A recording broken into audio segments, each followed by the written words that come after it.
Halo teman-teman semua, balik lagi di channel Nyonya Miu bareng Nyonya Miu di sini yang lagi menjilat-jilat tubuhnya. Oke, jadi di video kali ini aku mau kasih update perkembangan tentang Koci yang hilang atau nggak balik ke rumah ya teman-teman. Karena ini sudah lebih dari 1 kali 24 jam pastinya.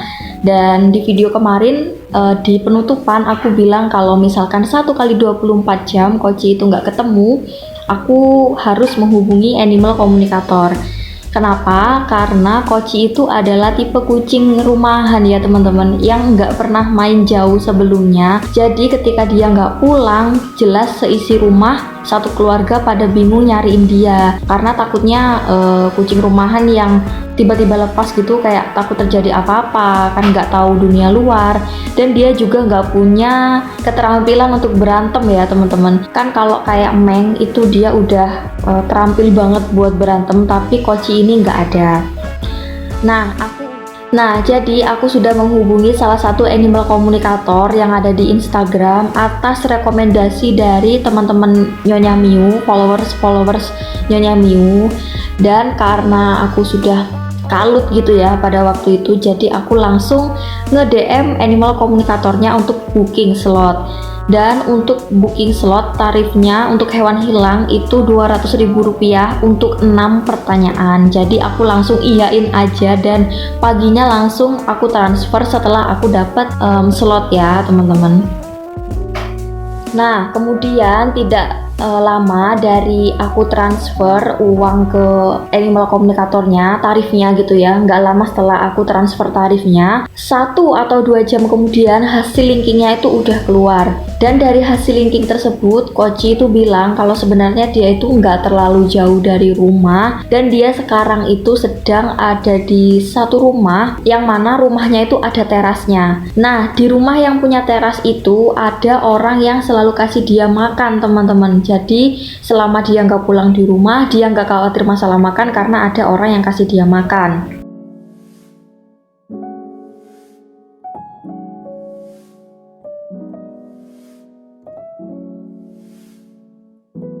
Dari hasil linking sama Koci, jawaban dari Koci lumayan agak menyebalkan ya teman-teman. Karena aku tuh di rumah sama mama, sama ayah, sama adik aku itu usaha buat cari Koci kemana-mana, sampai kepikiran gak bisa tidur dan segala macem. Bahkan aku sendiri juga sering keluar malam karena nyari Koci, sampai masuk angin, sampai aku kan punya asam lambung ya teman-teman. Jadi pas stres kemarin aku sempet kayak, aduh kayaknya asam lambung ini kumat deh gitu, karena saking bingungnya mencari Koci. Tapi setelah hasil linkingnya keluar, aku tuh kayak, ya Allah Koci, ini mamamu yang ada di rumah tuh bingung banget nyariin kamu gitu loh. Kok bisa-bisanya kamu bilang mager mau pulang ke rumah.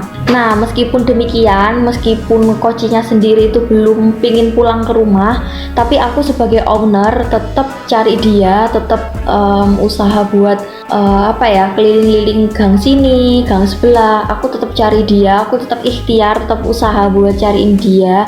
Barangkali aja kalau misalkan aku ketemu dia di pinggir jalan atau lagi nyantai di depan rumah orang, itu bisa aku panggil dan aku ajak pulang gitu teman-teman. Karena takutnya kalau kelamaan di luar terus dia udah nyaman sama orang yang selalu kasih dia makan, takutnya dia nggak pulang ke rumah teman-teman. Dia lupa sama alasannya kalau dia tuh sebenarnya bosen gitu. Sebenarnya aku juga agak bingung sih kenapa kok Koci itu bisa bosen ada di sini. Padahal di sini aku juga sering ngajak dia main. Terus kalau misalkan masalah makan, makannya ya enak-enak kok. Dry food iya, wet food iya. Kadang kalau aku beli ayam gitu, aku kasih dia ayam rebus, ayam goreng. Pokoknya enak-enak deh yang dia makan. Vitamin juga setiap hari aku booster dia. Dan di rumah ini kan dia nggak sendirian teman-teman, maksudnya ada Nyonya Miu, ada Elis, ada Meng.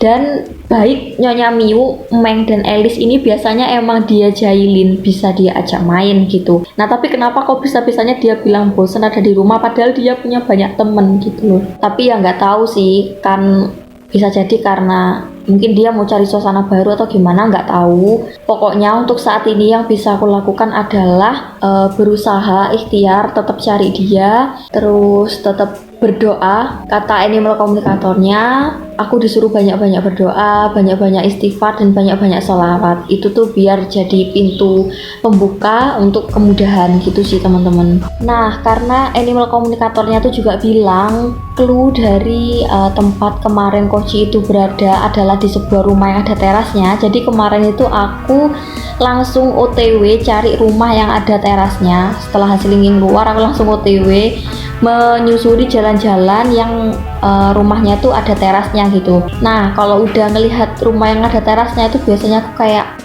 lihat-lihat sekitarnya gitu loh teman-teman, barangkali ada Koci mampir ke situ gitu.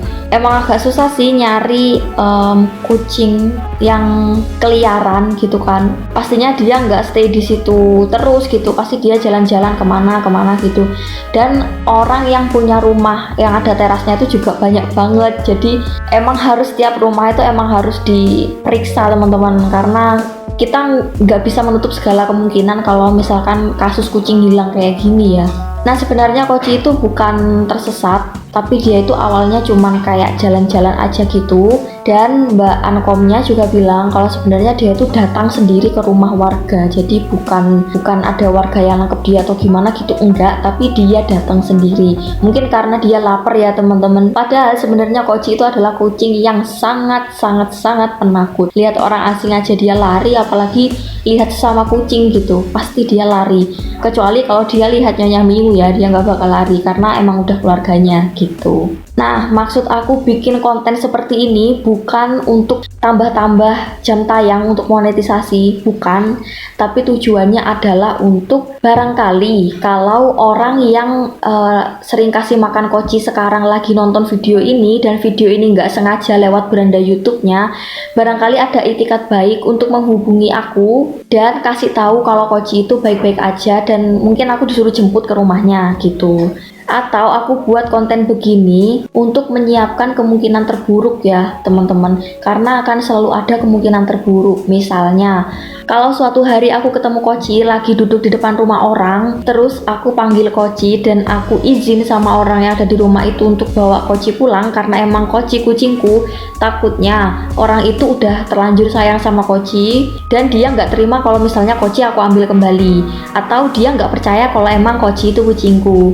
Nah, lewat video-video seperti ini atau lewat postingan-postingan yang ada di Instagram, itu sudah bisa jadi bukti kuat kalau Koci itu emang kucing aku. Dan kalau kalian subscriber lama aku, pasti kalian ngelihat proses Miu yang melahirkan Koci. Jadi emang Koci itu baru pertama lahir aja dia emang udah di sini. Bahkan waktu dia di dalam perut Nyonya Miu pun dia juga udah di sini karena Nyonya Miu udah di sini juga. Oke teman-teman, terima kasih sudah menonton video ini sampai akhir. Jangan lupa kasih doa dan jangan lupa subscribe ya.